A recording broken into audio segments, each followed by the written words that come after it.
अब तक हमने शायद सबसे प्रसिद्ध serial killer Jack the Ripper और सबसे जानवरी टेड बंडी को देखा। अब हम शायद सबसे अजीब हत्यारे की दुनिया में प्रवेश करने वाले हैं, जो कुख्यात हॉल में स्थान रखता है। वह साइको, टेक्सास चेनसो मैसेकर और कुछ हद तक साइलेंस ऑफ द लैम्प्स फिल्मों की प्रेरणा था। इस व्यक्ति जितना किसी ने दुनिया को चौंकाया नहीं। उन पुलिस वालों से पूछें जिन्होंने उसके भयावह घर की खोज की, जो पागल नहीं हुए। अमेरिका का सबसे अजीब सीरियल किलर एड गीन। सबसे पहले हमें यह कहना चाहिए कि श्री गीन टेड बंडी जैसे बुरे नहीं थे, न ही जैक द रिपर जैसे क्रूर या एच होम्स जैसे कुछ भी हो। वह आदमी समझ से परे विकृत था। प्लेनफील्ड के कसाई के नाम से कुख्यात जीन निसंदेह अकल्पनीय स्तर तक मानसिक रूप से बीमार था। तो आप में से कई लोगों ने साइको फिल्म के बारे में सुना होगा। ये काफी पुरानी है और शायद आप में से अधिकांश दर्शकों से उससे भी पुराना है। आपने एट बेट्स मोटेल श्रृंखला के बारे में सुना होगा, जो उस फिल्म पर आधारित है। दरअसल फिल्म का मुख्य किरदार एड गीन पर आधारित था और कहा जाता है कि गीन का पालन पोषण एक कट्टर धार्मिक मां के साथ दुर्व्यवहारी परिवार में हुआ था। उनका जन्म 27 अगस्त 1906 को विस्कॉन्सिन के लक्रॉसे नामक स्थान पर हुआ था। सीरियल किलर वेबसाइटों के अनुसार गीन का बचपन कष्टप्रद था।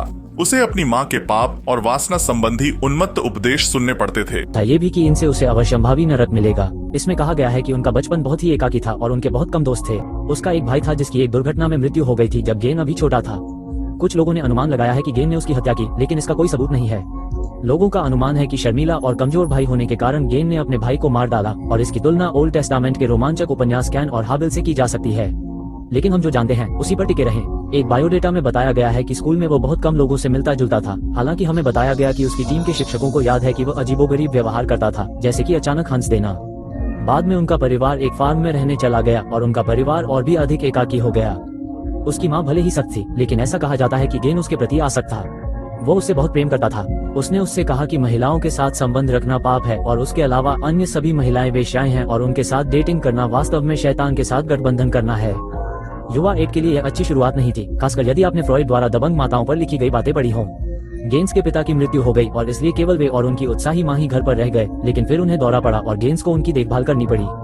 वो शहर में छोटे मोटे काम करता था और एक शांत सभ्य व्यक्ति के रूप में जाना जाता था, जो किसी चीज को ठीक करवाने के लिए विश्वसनीय होता था। जाहिर है वह काफी सक्षम व्यक्ति था। अपनी मां के प्रति उनकी भक्ति अचूक थी, लेकिन ऐसा कहा जाता है कि गेन नाजियों और नरभक्षियों के बारे में कहानियों से मोहित हो गए थे, जिन्हें उन्होंने विभिन्न पुस्तकों और मृत्युपंथ पत्रिकाओं में पढ़ा था। 1945 में उनकी मां का निधन हो गया और एड खेत पर अकेले रह गए।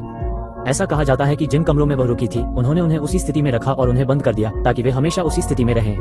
उन्होंने छोटे मोटे काम और खेतों में काम करना जारी रखा, लेकिन अपनी मां की मृत्यु के कुछ साल बाद गेन ने एक नया शौक अपना लिया। कुछ हद तक वो शौक उसका बनने की कोशिश कर रहा था। अब आते हैं भयावह भाग पर। जैसा कि हमने कहा, गेन कोई कुख्यात सीरियल किलर नहीं था, लेकिन उसने जो किया वह मृतकों की कम संख्या की भरपाई करता है।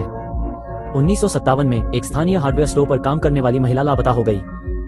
उसका नाम बर्निस वार्डन था। उसके बेटे ने पुलिस को बताया कि दुकान में उसके साथ आखिरी बार जो व्यक्ति दिखाई दिया वह कोई और नहीं बल्कि हमेशा टोपी पहनने वाला मिस्टर था। पाना कुछ ही समय बाद उन्हें गिरफ्तार कर लिया गया और पुलिस को गेन फार्म की जांच करने का वारंट प्राप्त हुआ। यह उन सीरियल किलर कहानियों में से एक नहीं है जिनमें उतार चढ़ाव होते हैं, क्योंकि पुलिस को खेत की तलाशी लेने पर तुरंत ही वह मिल गया जिसकी उन्हें तलाश थी। यह मिसेज वार्डन की लाश थी, जिसे 22 कैलिबर की राइफल से गोली मारी गई थी और उसे जानवर की तरह एक शेड में उल्टा लटका दिया गया था। घर को शिकार के दौरान पहनाया गया था, अर्थात उसे खोला गया था और अंग निकाल लिए गए थे। शव भी सिर से पैर तक क्षत विक्षत था। कैप्टन लॉयड शो पोस्टर, जिन्होंने इस भयानक दृश्य को देखा था, ने कहा कि टखनों की नसें काट दी गई थी और उनमें एक छड़ डाल दी गई थी। शव को एक ब्लॉक और टैकल द्वारा हवा में ऊपर उठाया गया। शव पर कपड़े बिखरे हुए थे और सिर गायब था। बाद में उसका सिर एक बोरी में मिला। जैसा कि आप देखेंगे, एड को सिर से विशेष लगाव था। ये दृश्य उस डिप्टी के लिए तो अवश्य ही बहुत कष्टदायक था जिसने शव को पाया था, लेकिन घर के अंदर पुलिस को इससे बहुत गहरा सदमा लगा। जैसा कि हमने कहा, वो अपने शिकारों का सिर अपने पास रखना पसंद करता था। पुलिस को प्लास्टिक की थैलियों के अंदर से 5 सिर और 4 खोपड़ियां मिली, लेकिन पेट में मरोड़ पैदा करने वाली चीजें भी मिली। उन्हें ऐसे मुखौटे भी मिले जिनके चेहरे को गेन ने सावधानी पूर्वक काटकर अलग कर दिया था और उन्हें वैसे ही रखा था ताकि वह उन्हें पहन सके। एक पुलिस अधिकारी ने प्रेस को बताया कि उनमें से कुछ ने लिपस्टिक लगाई हुई है और वे बिल्कुल प्राकृतिक दिख रही हैं। यदि आप उन्हें जानते तो आप उन्हें पहचान पाते। वास्तव में गेन कई मायनों में एक कुशल व्यक्ति थे, और हम चरमराते दरवाजों को ठीक करने की बात नहीं कर रहे हैं। पुलिस को वहां से हर तरह की चीजें मिली, सिर्फ मानव अवशेष ही नहीं। गेन ने मानव त्वचा से लैंप शेड, कुर्सी के कवर और कचरे की टोकरियां बनाई थीं। उसके बिस्तर के ऊपर मानव खोपड़ियां रखी हुई थीं और रसोईघर में साइको की तरह खोपड़ियों से बने कटोरे मिल सकते थे। उन्होंने चमड़े का एक कोर्सेट बनाया जिसे पहनकर वे एक महिला या अधिक स्पष्ट रूप से कहें तो अपनी मां बन सकते थे। उन्होंने नीचे का आधा हिस्सा भी नहीं छोड़ा, बल्कि चमड़े से लेगिंग और चमड़े से मोजे भी बनाए। शायद फैशनेबल वस्तुओं के संदर्भ में उनका रुख महिलाओं के निप्पल से बनी बेल्ट था। उसके पास नाक और योनि का भी एक संग्रह था। एड चाहे तो ये सब पहनकर औरत बन सकता है, लेकिन ये सब केवल सजने संवरने तक ही सीमित नहीं था। यहाँ तक कि उसके पास ऐसे होंठ भी थे जिन्हें वह पर्दे की डोरियों के सिरे पर पकड़ सकता था।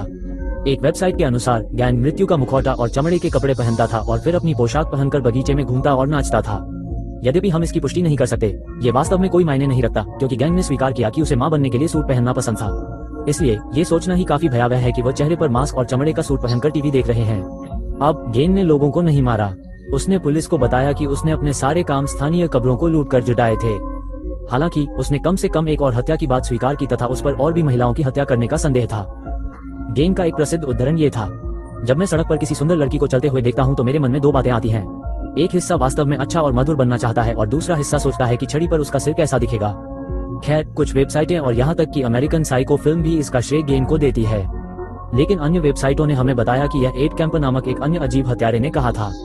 ऐसी विचित्रता और क्रूरता ने प्लेनफील्ड पर अपनी छाप छोड़ी जो फिर कभी स्पष्ट नहीं हो सकी। कई लोगों का कहना है कि इस मामले की जांच के दौरान हुए आघात के कारण शहर के शेरिफ की काफी कम उम्र में ही मृत्यु हो गई। वास्तव में शेरिफ के एक मित्र ने कहा कि वह निश्चित रूप से एड गेन का शिकार था, मानो उसने ही उसकी हत्या की हो। इसमें कोई आश्चर्य नहीं कि अदालत ने गेन को पागल पाया। उनमें सिजोफ्रेनिया और गंभीर ओडिपस कॉम्प्लेक्स का निदान किया गया। 1984 में मेंडोटा मानसिक स्वास्थ्य संस्थान में फेफड़ों के कैंसर से उनकी मृत्यु हो गई।